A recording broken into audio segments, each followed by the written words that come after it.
ఇక కేదార్ మరియు ధాత్రి, కౌశికి, యువరాజ్, కమలాకర్, జయంతి, ఇక నిషి కూడా డైనింగ్ టేబుల్ దగ్గర కూర్చొని ఉంటారు.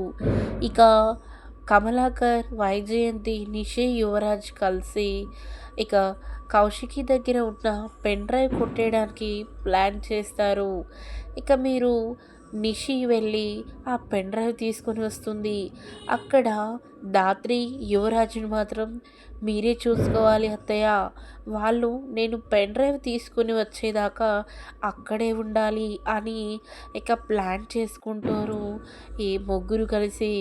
ఇక అందరూ డైనింగ్ టేబుల్ దగ్గర కూర్చొని అన్నం తింటూ ఉండగా ఇక వైజయంతి నిషికి సైగ చేస్తోంది. చేయడంతో అత్తయ్య అమ్మ కాల్ చేసింది, నేను వెళ్ళి మాట్లాడి వస్తాను అని చెప్పి బయటికి వెళ్తోంది నిషి.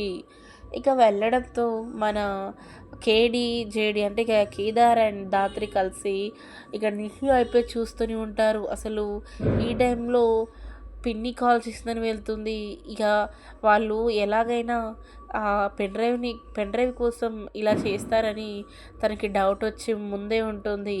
కావడంతో వాళ్ళని అంటే నిషిని గమనిస్తూ ఉంటారు ధాత్రి, కేదార్. అంతలో వైజయంతి అమ్మి ఈ కూర పెట్టుకోండి అని వాళ్ళకి 2, 3 రకాల కూరలు వేస్తూ ఉంటుంది.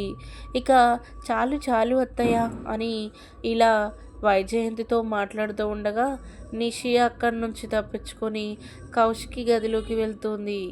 ఇక మళ్ళీ ఒకసారి ధాత్రి చూసి ఏంటి ఇప్పుడే ఇక్కడ కాల్ మాట్లాడుతున్న నిషి ఎక్కడికి వెళ్ళింది అని ఆలోచిస్తూ ఖచ్చితంగా వీళ్ళు పెన్ డ్రైవ్ కోసమే ఇదంతా చేస్తున్నారు అని అర్థం చేసుకుంటుంది మన ధాత్రి. వెంటనే కౌశికితో ఇలా అంటుంది, వదిన మీకు కాల్ వస్తున్నట్టుంది అనడంతో, అవునా ధాత్రి, లోపల నేను ఛార్జింగ్ పెట్టాను, అయితే సరే ఒక్కసారి ఆగు నేను చూసి వస్తాను. ఈ ఇక కౌశికి లోపలికి వెళ్తూ ఉంటుంది. ఇక మరోవైపు టెన్షన్ పడుతూ ఉంటుంది వైజయంతి.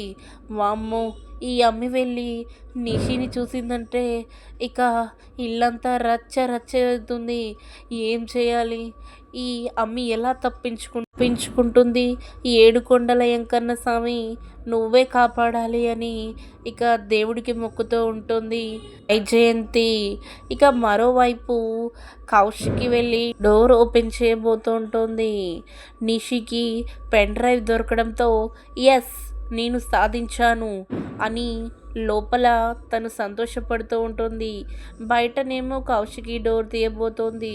అసలు ఏం జరగబోతుంది అని మనం మరొక రివ్యూలో తెలుసుకుందాం. డోర్ తీసి నిషిని చూస్తుందా లేక నిషి దాక్కుంటుందని మరొక రివ్యూలో చూద్దాం.